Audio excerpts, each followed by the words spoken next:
Welcome to the Rugby Obsession Deep Dive. Before we jump into things today, I really want to ask you to subscribe to the Rugby Obsession channel and newsletter. Yeah, you definitely don't want to miss what we've got coming up. Exactly. It's genuinely the best way to stay looped into all the massive shifts happening in the sport right now. And speaking of massive shifts, imagine a scenario for a second. Okay, lay it on me.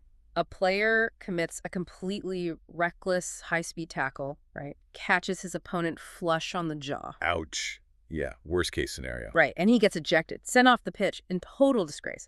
But then 20 minutes later, his team they get to send out a fresh replacement to take his spot. Completely restoring their 15-on-15 advantage. Yeah, so is that like a pragmatic way to save a game from being ruined for the fans? Or is it a fundamental threat to player safety? Well, look, it is the defining fault line in the sport at this exact moment. Yeah. I mean, you have the Southern Hemisphere really pushing for this modernization. And the Northern Hemisphere digging their heels in, right? Yeah, exactly. Digging in with some highly compelling data, actually. And we are going to look at both sides with a totally open mind today. I mean, this is actually an incredibly positive moment for World Rugby, I think. Oh, absolutely. The fact that governing bodies and analysts are locked in this passionate debate, it means the health of the sport is being taken really seriously. At the absolute highest levels. And we want you to be part of this conversation too. So, prepare to share your own opinions in the comments. Okay, let's unpack this. The 2025 global trial of the 20-minute red card. Yes. We've seen it gestating in Super Rugby Pacific and the Rugby Championship, but rolling it out globally, that changes the landscape entirely. It really does. I mean, the mechanics of the trial fundamentally alter the game theory of rugby discipline.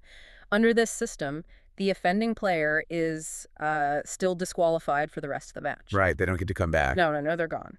However, the numerical disadvantage for their team is capped at 20 minutes of playing time. Like a really long penalty box. Yeah, like a 20-minute sin bin. Yeah. Once that elapses, the team can deploy a substitute from their bench. But the real linchpin here is the foul play review officer. The bunker. Exactly, the bunker. Because, the on-field referee is heavily incentivized to just hand out a yellow and outsource the decision. That's the practical outcome, yeah. The ref issues a yellow, gets the game moving again, and the bunker uses that 10-minute window to review all the angles. To see if it actually meets the red card threshold. Right, and if it does, that yellow is upgraded to the 20-minute red. Well, let's talk about the specific pressures driving World Rugby and the Sanzar nations to push this. Look at rugby in South Africa, New Zealand, Australia, Argentina. Their commercial model is super reliant on entertainment value. Right. They are competing in really crowded domestic sports markets. Their prevailing argument is that an early red card completely ruins the spectacle of a competitive match. Which, is a valid commercial anxiety. Broadcasters are paying premium rights fees for a 15-on-15 contest. Yeah, they don't want a blowout. Exactly. The Sanzar perspective is that an uncompetitive blowout caused by, say, an incidental head clash in the 5th minute, that damages the product. They want to preserve the contest. Right, but they did make a significant concession to get this approved for 2025. The on-field referee still theoretically retains the power to issue a traditional permanent red card. For something blatantly intentional, I assume. Yeah, or just incredibly egregious. I have to push back on the core philosophy here, though. Switching from a permanent red card to a 20-minute red, it feels like switching from a death penalty to, like, a luxury tax. Luxury tax, I like that. Well, you're taking a consequence that fundamentally alters a team's DNA for the entire match and reducing it to a temporary logistical hurdle. It's a huge shift in severity. 20 minutes down a man is brutal, sure, but elite defensive systems can weather it. If you get a replacement back on the field, does it actually serve as a severe enough deterrent? To stop a player from dropping their shoulder, you mean? Yeah. What's stopping them? Well, what's fascinating here is the tension between individual culpability and collective punishment. World Rugby argues that their commitment to player welfare remains intact. Because the individual who committed the foul is still removed. Exactly. They're arguing that you don't need to permanently punish the other 14 players or, the fans who bought a ticket just to send a message to the offender. But rugby isn't played by isolated individuals. The entire defensive line's technique is dictated by the fear of leaving their team permanently handicapped. Which leads us straight into the massive pushback from the Northern Hemisphere. Yes. If World Rugby's premise is that red cards inherently ruin the competitiveness of a match, The French federations realized the best way to attack that wasn't just to argue tradition. It was to look at the scoreboard. Exactly. But real quick, before we dig into these numbers, I want to remind you to subscribe to the Rugby Obsession channel and newsletter. Definitely do that. And seriously, drop a comment right now with your instinct on this. Does an early red card ruin a match for you as a viewer, or do you view the ensuing 14-on-15 battle as its own compelling type of drama? Let us know. Yeah, I'd love to hear what people think, because the organized pushback from France is coming straight from the top. We're talking a unified front from the FFR and the LNR, right? Following their Shape of the Game summit, they evaluated these mechanics and declared the 20-minute red card an unacceptable step backwards. Wow. They didn't mince words. Not at all. They called it a major threat to the sport. They are completely opposed to making this permanent in 2026. Here's where it gets really interesting. The French brought hard data to test World Rugby's spectacle argument. The numbers are pretty wild. They are. They analyzed 480 matches across the top P14 and Tier 1 internationals. Out of all those matches where a red card was issued, they found that only 60% of the teams receiving the red card actually lost the game. Meaning 4 times out of 10, the team playing a man down managed to secure a draw or an outright victory. My first instinct when reading that 40% stat was to look for the loophole, honestly. Like maybe they were late game cards. Yeah, exactly. I thought, well, maybe all those red cards happened in the 75th minute when a team was already leading by 20 points. So the disadvantage wouldn't even matter. Right. It is a fair critique of raw data, but even when you factor in the timing, the broader reality of modern rugby tactics supports the French conclusion. How so? Well, elite teams have incredibly sophisticated contingency plans for playing with 14 men. When a team loses a player, they don't just keep playing their normal, expansive game. You turtle up. Exactly. They completely shift their game theory. They go to a heavy kicking game, they slow the breakdown to an absolute crawl, and they force the opposition into this grinding arm wrestle. They strip the game of its pace. They conserve energy by kicking for territory and relying on set-piece dominance. The 14-man team basically turns the match into a tactical trench war. And ironically, that gritty survivalist style is often incredibly compelling for the fans. It really is. The tension of a team desperately defending a narrow lead while a man down. That's top-tier drama. So the idea that a red card automatically ruins the entertainment value is empirically flawed. According to the French analysis, at least. Right. And if we connect this to the bigger picture, the French are effectively pulling the rug out from under Sanzar's primary argument. Because if the spectacle isn't actually ruined, then why are we modifying the game's ultimate punishment? Exactly. And that leads directly into France's primary concern, which is the psychological deterrent regarding player safety. The FFR and LNR argue that if a player knows a high tackle will only penalize their team for 20 minutes, that subconscious fear that keeps their tackle height low is severely compromised. Right. In a sport desperately trying to mitigate head impacts and, manage concussion litigation, lowering the stakes sends the exact wrong message. Players and coaches. Yeah. France views the permanent red card as the absolute non-negotiable bedrock of player safety. It is a really compelling counterargument, using stats to defend tradition. But what makes this phase of global rugby so dynamic is that France isn't just sending angry letters. No, they actually have a plan. They are proposing a structural, three-tiered alternative that attempts to synthesize both viewpoints.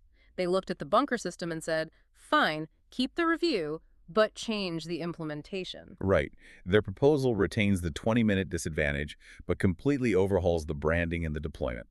First, they recommend empowering the on-field referee to issue this 20-minute sanction directly. Bypassing the yellow card upgrade process. Yeah, if the referee is certain of the severity, they just give the 20 minutes right there. Which puts authority back in the hands of the person standing 10 feet away from the tackle, rather than relying on a TV producer cycling through slow-motion replays. Exactly.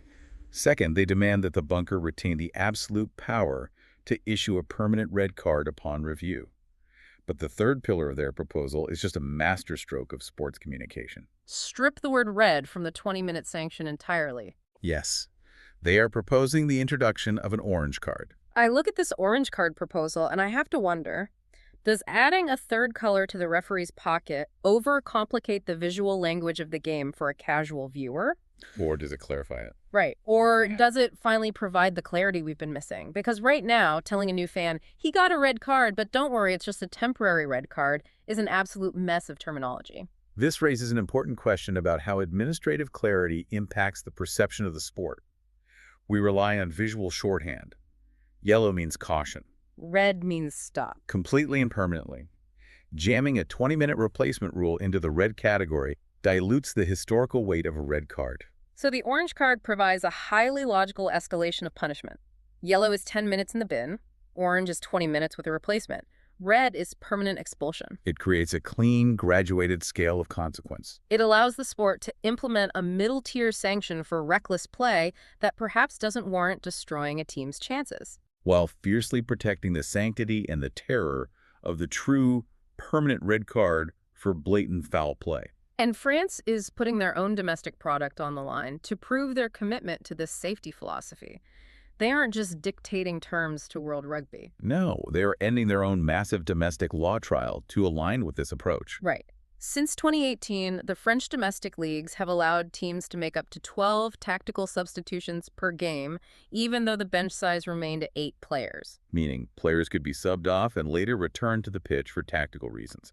It created a heavily rotated, high-impact style of play. But starting next season, they are slashing that back down to 8 traditional substitutions. Which is a massive physiological shift. By limiting teams to 8 hard substitutions, you are neutralizing the bomb squad strategy, where a team replaces its entire front row at the 50-minute mark with fresh 130-kilo giants. Yeah, if you can only make 8 subs, your starting props and locks have to play significantly longer minutes. Which introduces deep, systemic fatigue back into the sport. Exactly.